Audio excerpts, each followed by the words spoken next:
Bonjour et bienvenue dans Demain est durable. Demain est durable, c'est le podcast qui vous présente les initiatives des entrepreneurs et intrapreneurs du changement dans le monde entier. Je m'appelle Antoine Grégo et lors de chaque épisode, nous partirons à la découverte de femmes et d'hommes qui œuvrent au quotidien pour aider la planète et la société à aller dans le bon sens. Ils nous partageront ce qui les motive, ils nous dévoileront leurs secrets ainsi que leurs conseils pour se lancer, en France comme à l'étranger. L'objectif, c'est de commencer à agir durablement dès demain et ainsi de devenir acteur du changement à notre échelle. Aujourd'hui, je reçois François Lesage, CEO et fondateur de The Plastic Flamingo, une entreprise qui collecte et recycle les déchets plastiques aux Philippines pour les transformer en abris d'urgence. Parce que, encore une autre image qui est facile, qui est intéressante pour comprendre la problématique, en Asie, un camion poubelle par minute de déchets plastiques est versé dans l'océan. Un camion poubelle par minute. Là, depuis qu'on se parle, il y a eu 47 camions poubelles qui sont tombés dans l'océan. Ici, en Asie, aux Philippines. Je suis vraiment très content de recevoir François aujourd'hui, puisque François est vraiment passionné et dévoué à cette cause, puisqu'il a littéralement tout quitté, avec sa femme, pour s'installer aux Philippines. C'est une interview passionnante où François nous partage son action via The Plastic Flamingo, son business model, sa vision, tout comme sa situation de la gestion des déchets aux Philippines et en Asie du Sud-Est. Je ne vous en dis pas plus, bonne écoute. Donc ensuite, quand le plastique a été collecté, donc via les différents points de collecte et via ce que vous faites directement, donc le plastique est recyclé pour ensuite en faire des planches et des poutres pour ensuite faire des abris. Tu me partageais le terme de 2000 tonnes de déchets plastiques à collecter et à recycler par an. Est-ce que tu peux nous dire à quoi ça correspond 2000 tonnes? En fait, j'arrive pas à concrètement le tangibiliser. Oui. 2000 tonnes, c'est déjà 2000 kilos. Et dans un camion, on met environ 350 kilos. Donc, il s'agit d'environ 6000 camions. 6000 semi-remorques remplis de plastique. Pardon. Donc, vous imaginez 6000 semi-remorques et ça vous fait 2000 tonnes de plastique. Voilà. C'est beaucoup, comme ça. C'est beaucoup de matière. Néanmoins, ce que produit Manille comme déchets plastiques par an, c'est 1 million de tonnes. Donc, ça veut dire que nous, quand on aura atteint notre taille critique, qui est en fait de 10 000 tonnes, qui est 5 fois plus grande que celle que je viens de citer, mais qu'on va acquérir en quelques années, on adressera 1% seulement du problème de la pollution océanique, de la pollution plastique à Manille. Et pour se figurer ça un peu plus concrètement, en fait, la consommation d'un an de déchets plastiques souples, qu'on appelle des sachets en anglais, dans Manille, ça recouvre toute la ville de Manille d'une couche de 30 cm de déchets. Ça veut dire qu'il y a une question géographique aussi du déchet. C'est-à-dire le déchet, il faut en faire quelque chose, on ne peut pas le faire disparaître. Donc, s'il est consommé et qu'on se rend compte qu'en un an, on a de quoi recouvrir toute une ville, une mégalopole de 30 cm avec ses déchets. Donc la mégalopole, elle a les pieds dans le plastique. Vous l'imaginez, vous la voyez dans votre tête là. Qu'est-ce qu'on fait de ces trucs-là? Là, la politique aux Philippines, c'est de mettre ça dans des décharges. C'est ça la politique aujourd'hui.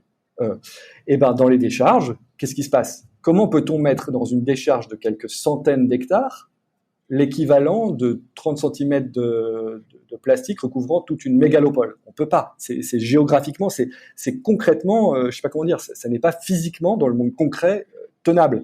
Donc, qu'est-ce qui se passe?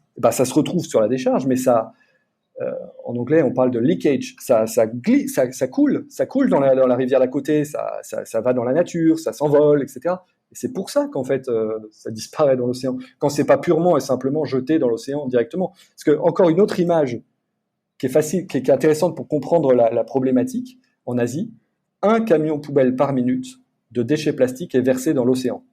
Un camion poubelle par minute. Là, depuis qu'on se parle, il y a eu 47 camions poubelles qui sont tombés dans l'océan.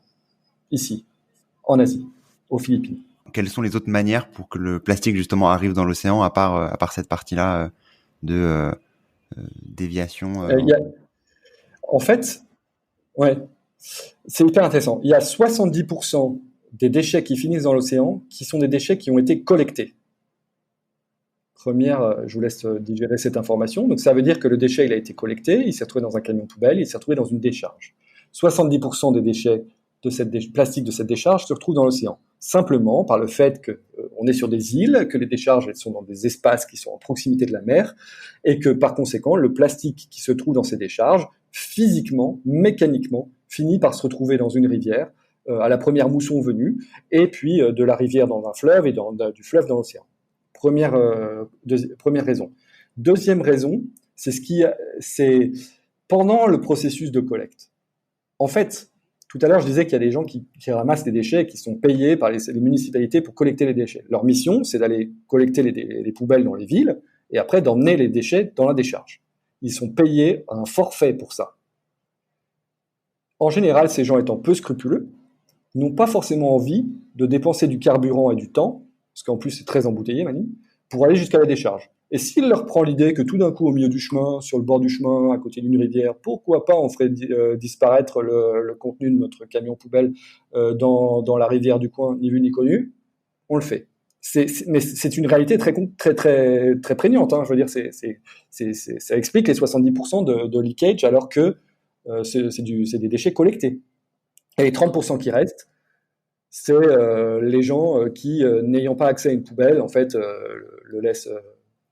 le mettre dans la nature ou je sais pas, par leur fenêtre, ça tombe dans une petite rivière. Parce qu'il y a beaucoup de villages un peu sur pilotis, vous voyez, qui sont près des petits ruisseaux. Les ruisseaux, ils arrivent dans des canaux. Donc, finalement, le déchet qui a réellement été jeté par un individu dans la nature, c'est pas rien, c'est 30%, mais ça n'est que 30%. Les 70% qui restent, c'est de la mauvaise gestion. Mais c'est quand même un énorme pourcentage. Enfin, le fait que les personnes jettent également dans la nature, ça arrive aussi en France, en fait. Hein, donc, on peut pas trop blâmer cette partie-là. Beaucoup de personnes le font aussi en France, et c'est comme ça que ça arrive aussi dans les océans en France concrètement. Je voudrais maintenant me concentrer un peu plus sur The Plastic Flamingo et plus sur le business model. Donc il y a plusieurs parties, tu en as parlé tout à l'heure, donc la collecte, le recyclage, la compensation plastique et l'éducation, je pense pas que vous êtes payé sur cette partie éducation, mais en tout cas les trois premiers piliers, collecte, recyclage et compensation sont, j'imagine, vos trois piliers de rémunération. Est-ce que tu peux du coup plus me parler du business model de The Plastic Flamingo? Comment est-ce que vous voyez et comment est-ce que tu vois The Plastic Flamingo à terme? Dans les prochaines années, et quelles sont un peu tes ambitions sur ce que tu souhaites apporter via The Plastic Flamingo. Alors, le business model, effectivement, il est basé sur plusieurs piliers. Le premier pilier, ça va être quand même la vente de produits en plastique recyclé, en l'occurrence les planches et les poutres, et soit sous forme de planches et de poutres, juste telles quelles, et d'autres se chargeront de les usiner pour en faire des produits qu'ils souhaiteront, des meubles, on a un partenariat avec des designers, etc. Soit la vente d'abris d'urgence ou de maisons. Donc là, c'est un produit fini qui est fabriqué à partir de nos planches. Et ça, c'est un produit à forte valeur ajoutée et pour lequel il y a un potentiel de marché énorme, qui dépasse très très largement notre capacité de production, même si on avait la plus grosse des usines. Les besoins en logement à bas coût en Asie et de logements de transition suite aux catastrophes naturelles en Asie et dans le monde en général, notamment, d'autant plus avec le réchauffement climatique qui accroît en fait les catastrophes naturelles, la montée des eaux, etc. Et nous, on fait aussi des plateformes pour lutter contre la montée des eaux, des pontons, des choses comme ça. Il y a un marché phénoménal de plusieurs millions d'euros à aller chercher. Et en plus, c'est un beau marché parce que c'est un marché social, en fait. C'est ce qui va nous nourrir. En fait, on va vendre des produits et ces produits, en fait, permettent de financer nos activités, la collecte, le tri, le recyclage, les activités de l'entreprise. Néanmoins, le coût de la matière première pèse dans notre modèle. Et donc, en fait, la partie collecte est un centre de coût. Naturellement, ça nous coûte d'aller collecter, d'aller même trier les déchets plastiques et de faire de l'éducation aussi. Donc, c'est pour ça qu'on a inventé le principe de compensation plastique, parce qu'on essaye en fait de faire absorber une partie du coût de notre supply chain, de notre matière première, par les personnes qui veulent compenser leur empreinte plastique. Donc, si on arrive à avoir des financements sur la collecte, ça fera baisser le coût et ça nous permettra de marger plus sur nos produits voire de baisser le prix de nos produits pour que ce soit encore plus bénéficiaire pour nos clients, qui sont des clients qui ont des impacts sociaux. Donc, on ne cherche pas non plus à marcher comme des porcs. Ouais, ouais. Donc ça, c'est la compensation. C'est pourquoi on cherche à compenser. Et voilà, c'est essentiellement ça les deux grands piliers. Maintenant, en termes de vision et de stratégie, ce type de produit, en fait, des planches en plastique recyclé, ont beau être assez innovants dans la façon qu'on a nous de l'opérer ici en Asie. En plus, on va utiliser des mélanges qui permettent d'ingérer certains types de plastiques que personne ne recycle aujourd'hui, donc des plastiques souples notamment. Et donc ça, c'est assez innovant. Mais la technologie en elle-même est assez éprouvée. Ça fait 20 ans qu'elle est utilisée dans les pays occidentaux. Et ces business models de transformer des plastiques recyclés en poutres et en planches, c'est des vaches à lait, c'est des boîtes bien connues en Europe et aux États-Unis qui ont pignon sur rue et qui développent un modèle économique stable, quoi. Enfin, en revanche, ce qui n'est pas évident, c'est que ce type de projet industriel, en l'occurrence, nécessite des investissements au démarrage assez importants et du temps. On n'est pas sur un modèle de service où on va pouvoir rentrer du cash directement. On n'est pas sur un modèle de start-up en fintech où, je sais pas, on va vendre un produit qui va faire la martingale dès le début. Nous, c'est plus compliqué parce que notre impact social et environnemental il est beaucoup plus fort, mais nos besoins d'investissement ils sont assez importants parce qu'on est sur un outil industriel et ça prend du temps. Donc on pense être rentable, atteindre le break-even point, là, une forme de rentabilité dans 2 ans, on l'estime, à peu près. Et là, on pourra commencer à passer à l'échelle, d'abord au niveau de notre usine aux Philippines, et ensuite on envisage très certainement de répliquer le modèle dans d'autres pays, avec l'aide de grosses organisations qui seront prêtes à nous financer à ce moment-là. C'est-à-dire, voilà, on n'est pas encore assez mûr pour eux aujourd'hui, mais elles nous observent. Je parle de gens comme la Banque asiatique de développement, de gens comme Circulate Capital, qui sont des fonds d'investissement spécialisés dans ces thématiques, et qui permettront de passer à l'échelle le moment venu. Mais là, il faut qu'on continue encore un peu sur le proof of concept, le POC, pendant 1 an ou 2. Ok. Donc là, en ce moment, vous collectez. Donc là, pour l'instant, ce que je comprends, il n'y a pas d'usine. L'usine, elle va voir le jour en fonction des différents financements que vous allez, dont le premier là de 400 000 que tu indiquais au début, qui vont du coup te permettre de recycler 2000 tonnes à court terme et à long terme en termes de vision 10 000. Du coup, là, vous commencez à vendre déjà ces différents abris basés sur ces planches et ces poutres. Non. Donc là, pour l'instant, on ne les vend pas puisqu'on ne peut pas les produire puisqu'en fait, on n'a pas encore l'usine. Donc là, pendant 2 ans, on a bâti le modèle, on a bâti notre supply chain, notre approvisionnement en déchets plastiques. On s'est fait une réputation et on a installé les bases d'une entreprise qui maintenant compte 15 salariés et qui est structurée comptablement, financièrement, juridiquement, etc. Donc voilà les 2 ans qu'on vient de lancer. RH et tout, enfin tout ce qui est le lancement d'une entreprise un peu solide. Maintenant, on vient de lever ces fonds de 400 000 euros et là, on a 2 ans pour monter notre usine avec l'aide de ce partenaire qui s'appelle Alliance to End Plastic Waste, qui est en fait un consortium de très grosses entreprises qui a choisi d'investir 1,5 milliard de dollars dans la lutte contre la pollution chimique plastique et qui nous a choisi, nous, comme étant le projet pilote aux Philippines qu'ils vont financer, le seul. Donc c'est un honneur qu'ils nous ont fait. Et donc ils nous accompagnent pendant ces 2 ans pour monter l'usine. Et on va commercialiser les planches et les abris qu'en 2021, quand on aura acheté les premières machines, ce qu'on est en train de faire là dès maintenant. Et voilà, d'ici là, on collectait le plastique, on continue de le collecter et on le stocke en attendant de pouvoir nous-mêmes le recycler. Ok, très bien. Et sur le produit, donc les abris d'urgence, tu disais du coup que le modèle était un peu établi sur justement la création de planches et de poutres, sur la création de ce nouveau produit entre guillemets d'abris d'urgence que vous vendrez après in fine à des ONG, etc. C'est quelque chose qui est nouveau, ou vous avez dû faire appel à des personnes qui savaient déjà, enfin des entreprises qui savaient déjà faire ça? Comment ça s'est passé cette partie-là? C'est vrai, ça m'avait complètement échappé de le mentionner, mais c'est hyper important. Donc, effectivement, c'est complètement nouveau. On a inventé un produit hyper innovant, qui est en fait un abri d'urgence en kit 100% en plastique recyclé. Et on l'a pas inventé tout seul, parce qu'on ne sait pas tout faire non plus.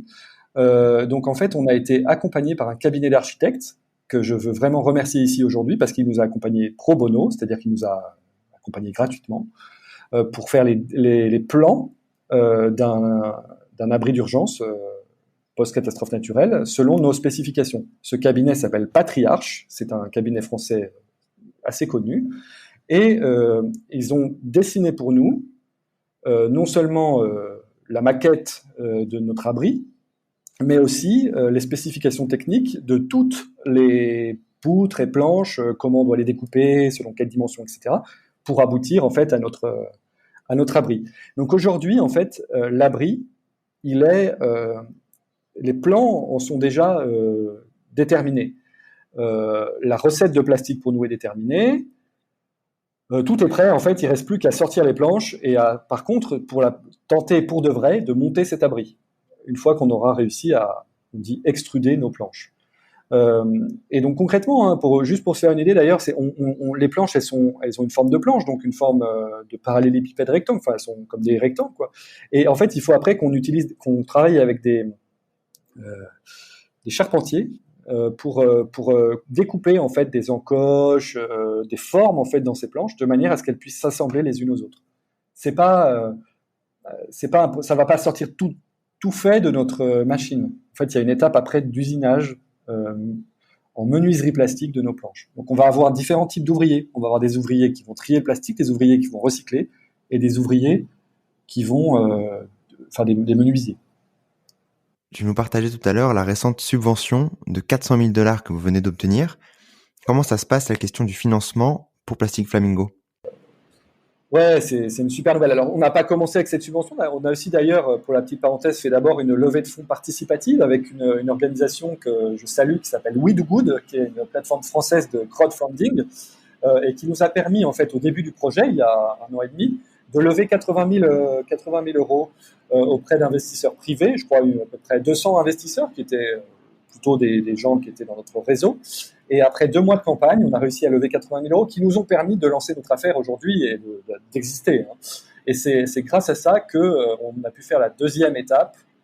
Enfin, il y a une toute première étape qui était un petit capital de 30 000 euros à la base. Ensuite, il y a le crowdfunding 80 000 euros. Maintenant, les subventions 400 000 euros. Et on va commencer à se lancer dans des Series A, on dit en anglais, donc des levées de fonds d'un montant un peu plus important. On cherche à aller chercher 1,5 million là, pour la fin de l'année pour sécuriser la croissance de nos 2 premières années. Donc, mais c'est tout un cheminement. Et sur le financement, il y a aussi plein de choses à dire. J'ai un esprit d'escalier, donc je ne vais pas trop vous embrouiller, mais en général, quand on monte une entreprise à l'autre bout du monde, il faut savoir qu'on se coupe de tout un tas de financements classiques français et que du coup, il faut être plus créatif dans son approche du financement.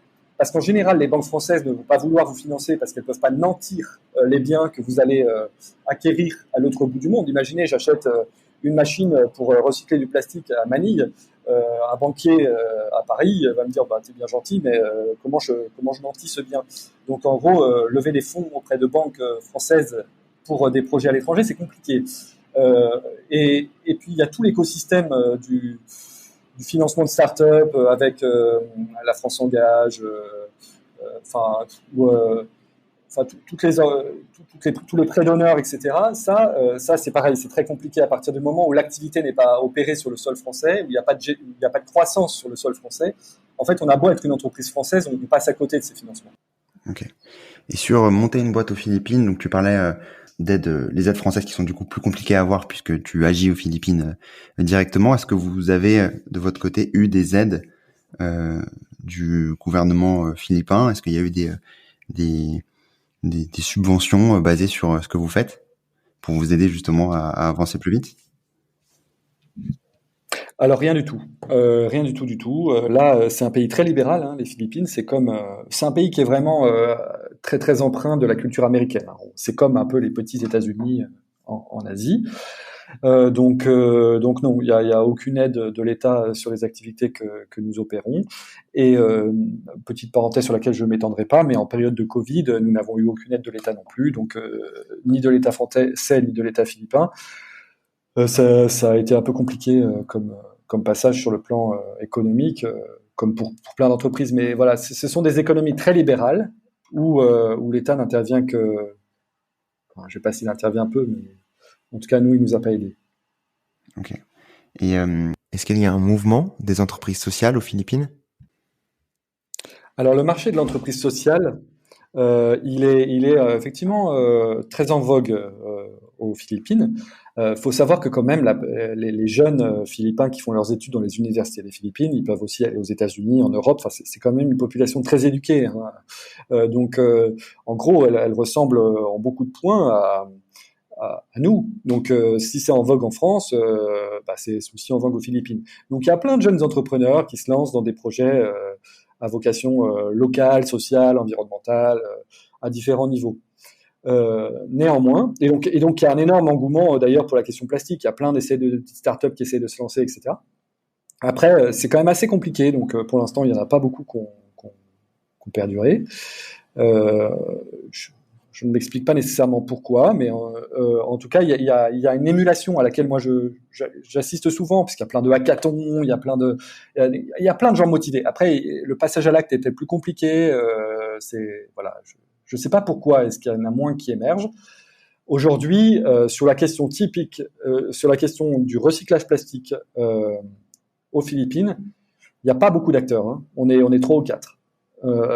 3 ou 4 entreprises. Donc ça devient assez vite consanguin. Mais il y a de la place à prendre. Et j'espère que les jeunes vont s'en emparer. Et pas tellement les jeunes qui viennent de l'étranger. On est un peu un ovni, nous, les petits Frenchies là, qui se sont installés aux Philippines pour monter leur truc, pour aider les Philippins. En fait, non, il n'y a pas beaucoup de gens qui font ça non plus. Mais j'ai plutôt bel espoir dans la jeunesse philippine qui commence à se lever. Mais quand même, encore une fois, même si elle a accédé à une éducation des niveaux supérieurs, la plupart du temps, elle n'est pas forcément dans le besoin, parce qu'il y a quand même des gens assez riches aux Philippines. C'est juste qu'il y a des gros écarts de richesse. Des gens très pauvres et des gens plutôt très riches, plutôt plus riches que nous en Europe.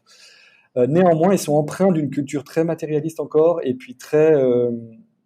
enfin, c'est un pays qui est tellement instable sur le plan politique, sur le plan environnemental, il y a des catastrophes naturelles tout le temps. Donc c'est un pays où les gens ont appris à être résilients et sont un peu tout le temps sur la brèche, quoi. Il va tout le temps un peu se passer un truc, mais on a quand même eu un volcan, et cette année on a eu un volcan, le Covid, enfin, c'est quand même des endroits où il y a la vie qui peut s'arrêter pendant des semaines, tellement il y a de catastrophes naturelles. Donc, tout ça pour dire que les gens ont un sens du risque pas forcément... Enfin, ils vont privilégier les jeunes qui pourraient s'engager sur les questions sociales et environnementales. Il y en a quelques-uns qui le font, mais c'est vraiment ceux qui ont le moins de barrières économiques, quoi. Sinon, les gens vont plutôt préférer des métiers avec un fort prestige, une stabilité financière, etc. C'est encore très, très prégnant. Ok. Du coup, tu viens sur mon dernier point qui est, puisque tu parlais des Philippins sur justement agir sur ces sujets-là. Quels sont toi tes conseils sur comment agir sur ces sujets vraiment écologiques de manière globale? Quel est pour toi, qu'est-ce qui a fait tilt de ton côté et ce qui t'a donné envie d'agir à ton échelle? Du coup là aux Philippines, et les potentiels contenus et recommandations que tu aurais sur comment devenir entrepreneur du changement. Alors d'abord, une chose très importante, on n'a plus le temps là. Il faut que les gens se lèvent.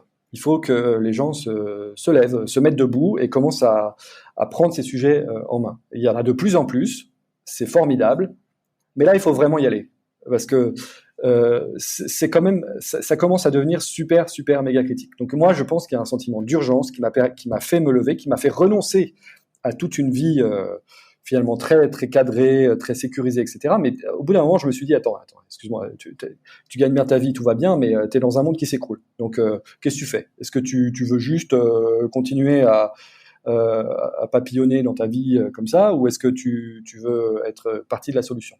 Donc moi, j'invite les jeunes et les moins jeunes à s'y mettre là. Et en France, il y en a beaucoup, mais pas que en France. à venir à l'étranger, à venir là où sont les problèmes que vous voulez adresser. S'il y a des problèmes sociaux qui vous tiennent à cœur, s'il y a des problèmes environnementaux qui vous tiennent à cœur, allez-y, allez sur le terrain, bougez-vous, investissez-vous. C'est hyper important. C'est hyper important parce que le monde continue chaque jour de nous le prouver, on n'a plus le choix. Donc là, vraiment, il n'y a pas de débat pour moi. Maintenant, qu'est-ce qui vous permet de passer à l'acte ? En général, régulièrement, il y a un événement déclencheur. Cet événement déclencheur peut être soit en fait un choc dans votre vie, une lecture, des choses qui vous travaillent, un film. Moi, j'avais vu le film Demain. Je me souviens que ça m'avait beaucoup parlé à l'époque. Mais c'est aussi beaucoup des rencontres. Et je crois qu'on ne passe réellement à l'acte que quand tout d'un coup on rencontre quelqu'un qui vous fait mettre le pied à l'étrier. Et là, ça devient plus une idée, ça devient une réalité.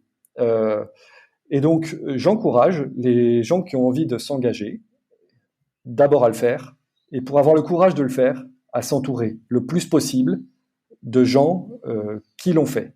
Écouter des podcasts comme le tien, c'est formidable. Rencontrer des entrepreneurs, discuter avec des entrepreneurs, se préparer à tout ce que ça va être la vie d'entrepreneur, parce que c'est extrêmement compliqué. Il y a tous ceux qui vont vous dire que t'es complètement con, t'es complètement fou, ça ne marchera jamais, etc. Il faut quand même être sadomaso. Il faut quand même pendant des mois se dire non, ils ont tous tort. J'y vais, t'inquiète, j'y crois.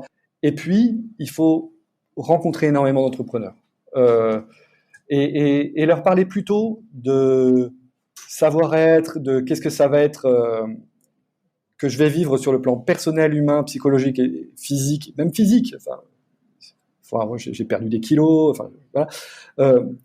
Plutôt que mon business model, mon plan, machin, etc. Parce que en vrai, le business model, moi que j'avais il y a 2 ans, il ressemble pas du tout à celui que j'ai aujourd'hui. Et aujourd'hui, j'y arrive petit à petit, par excès successif, en étant agile, en étant résilient, en rebondissant. Et ça n'est que du savoir-être. Enfin, c'est que je veux dire, ça n'est que c'est que quelque chose de personnel, quoi. Donc, bon, bien sûr, il faut une capacité intellectuelle à saisir des opportunités, à comprendre son écosystème, à se faire entourer. Enfin, bon, chacun trouve les ressources dont il a besoin. Mais j'insisterai jamais assez sur l'équilibre que ça demande. Voilà, c'est avant tout une aventure humaine. Il faut d'abord se connaître soi avant de se dire j'agis et je me lance dans le grand bain directement. Enfin, le business model devient un peu secondaire puisqu'il change au fur et à mesure, et la connaissance de soi, c'est ce qui permet du coup de se dépasser et de pas abandonner à la première difficulté. Ouais, ni à la première, ni à la millième, ni à 1 millionième, parce que ça n'arrête jamais. Mais c'est super. Merci beaucoup pour ton retour, François. Il y a plein d'autres points, bien entendu, que j'aimerais discuter, mais ça durerait des heures, honnêtement. Ça durerait des heures parce que c'est passionnant. On fera sûrement une tierce partie dans le futur. Ça, tu peux compter sur moi. Merci en tout cas pour ton temps. Si on souhaite te contacter et travailler au sein de The Plastic Flying Go dans le cadre, je sais pas, d'un stage, si on est étudiant ou vous aider plus globalement, comment est-ce qu'on peut le faire de France ? Oui, le plus simple, c'est d'aller sur mon profil LinkedIn, François Lesage, The Plastic Flamingo, vous trouverez facilement mon profil, et de me contacter par LinkedIn, ou de m'envoyer directement un mail à l'adresse suivante, françois@theplaf.com. François sans cédille, francois, @theplaf.com. Voilà, je pense que c'est vraiment le plus simple. Merci d'avoir écouté cet épisode. J'espère que l'épisode vous a plu. Et si vous l'avez aimé, n'hésitez pas à partager le podcast autour de vous et à laisser un avis 5 étoiles sur les différentes plateformes d'écoute. C'est ce qui me permet d'être visible et de convaincre les futurs invités. À très vite.